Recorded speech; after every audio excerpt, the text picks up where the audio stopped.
Vamos ahora con un resumen de algunas de las noticias que hicieron titulares esta semana. La noticia que seguirá dando mucho de qué hablar durante los próximos meses, quizás años, es la espectacular fuga del jefe del cártel de Sinaloa, Joaquín El Chapo Guzmán, de la que se supone es la cárcel de mayor seguridad en México. Tenemos algunas reacciones de mexicanos acá en los Estados Unidos y la opinión de dos expertos en narcotráfico.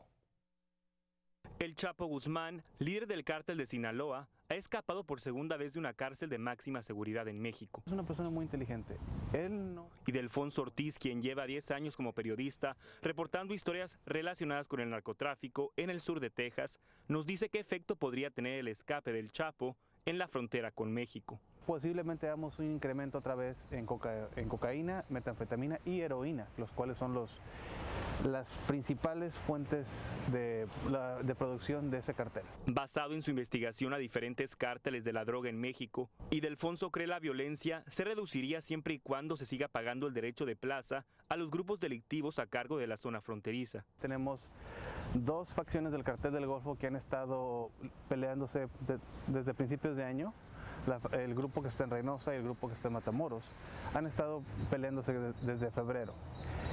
Lo que posiblemente sea es de que si vuelve a reactivarse todo el tráfico de heroína, metanfetamina y demás, se llega a hacer algún tipo de acuerdo que les beneficie económicamente a ambos y podamos ver un declive de violencia.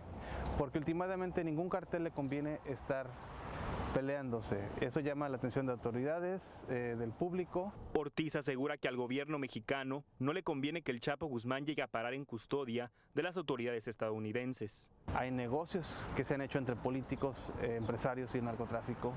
Entonces, a una persona de ese nivel que estuviera en Estados Unidos hablando o testificando sobre esas actividades sería algo muy peligroso para México. Residentes que regularmente cruzan la frontera también creen que la fuga del Chapo se debió a la corrupción que existe en México. Muy vendidos allá, se vende la autoridad como los presidentes y todo se vende, la mera verdad. No es igual que Estados Unidos. Allá si hay un billete pesado, probablemente haya una oportunidad que se haga la persona como muchos que han salido. Hace apenas 1 año y 5 meses que el gobierno mexicano se colgaba las medallas de la victoria por la captura del Chapo Guzmán, luego de 13 años de búsqueda. Entre los mexicanos residentes de Los Ángeles que entrevistamos, la nueva fuga del capo de capos solo da cabida a la sospecha.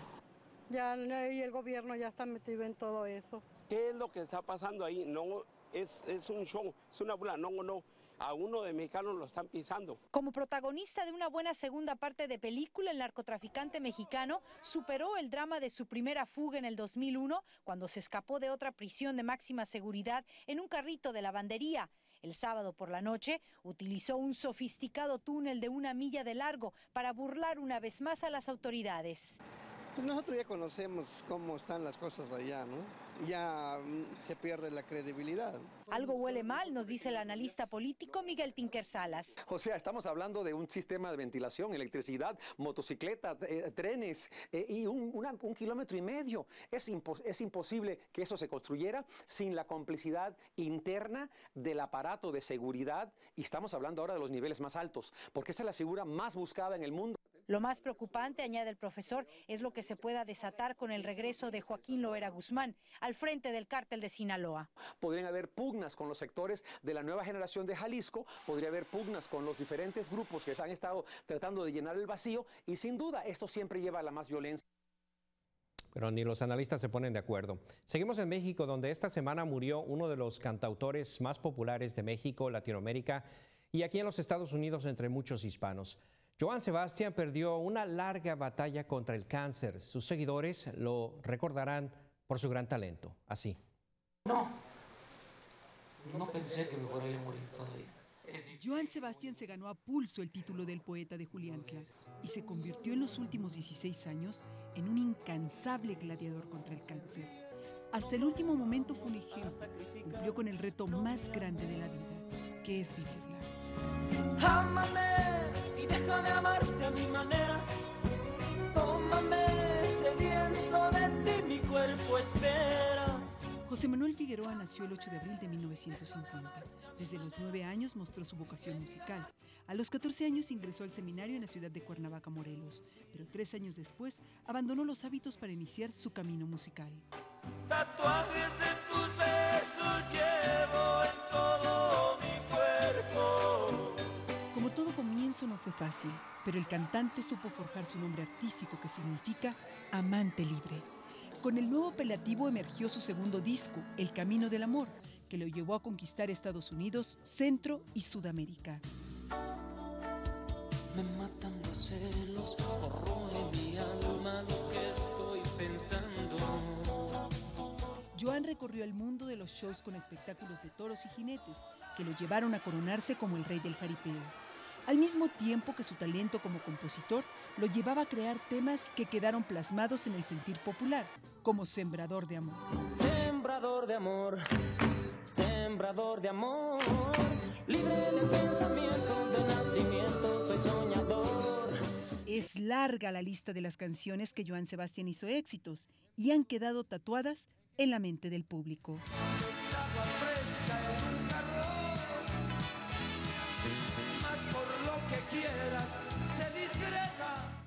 Joan fue una fuente exquisita e inagotable de pasión y romanticismo, talento que se vio marcado por la batalla contra el cáncer. Pero la verdadera guerra que el cantante tuvo que librar fue sobrevivir la tragedia del homicidio de 2 de sus hijos. El primero, asesinado en Texas en el 2006, y el segundo 4 años después, en el 2010, cuando Juan Sebastián fue acribillado en Morelos, México. El camino del amor tiene espinas, tiene flor.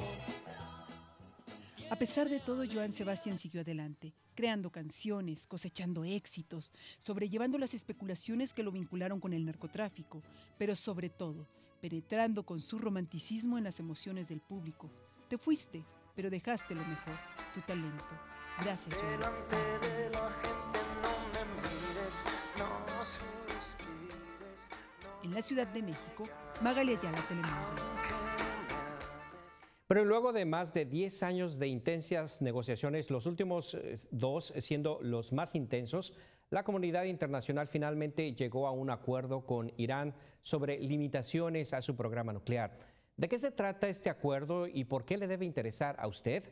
Randy Serrano nos explica desde Washington. Al escuchar que las potencias mundiales llegaron a un acuerdo nuclear con Irán, pueda que suene como algo muy lejano, pero este es un convenio histórico que tiene implicaciones mundiales. Por primera vez se tiene un acuerdo que limita la fabricación de armas atómicas, que permite a la comunidad internacional de inspeccionar. Oír hablar de bomba atómica parece de película, pero según expertos, Irán estaba a unos años de lograr construir una, algo que podría representar una amenaza para todo el mundo. Irán accedió a reducir su capacidad de enriquecer uranio, que se usa para armas nucleares, a cambio de que se levanten las sanciones económicas que pesan sobre ese país.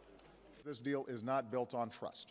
El presidente dijo esta mañana que este acuerdo no está basado en la confianza, sino en verificación, haciendo referencia a que los inspectores vigilarán a Irán de cerca. A medida que ese país cumpla con las condiciones, se levantarán por etapas las sanciones económicas adoptadas desde 2006, algo que este experto dice es positivo para los estadounidenses. Claramente hará más petróleo significa precios más bajos. Pero muchos están en contra de este acuerdo. Yo creo que debemos rechazar este acuerdo porque es débil y le regala todo a Irán. Ahora tendrá que ser debatido en el Congreso. Y aquí tienen 60 días para rechazar el acuerdo. El presidente Obama, sin embargo, ya ha amenazado vetar cualquier medida que intente descarrilar el plan. En Washington, Randy Serrano, Telemundo. Hacemos una pausa, regresamos con más en el programa En Contexto.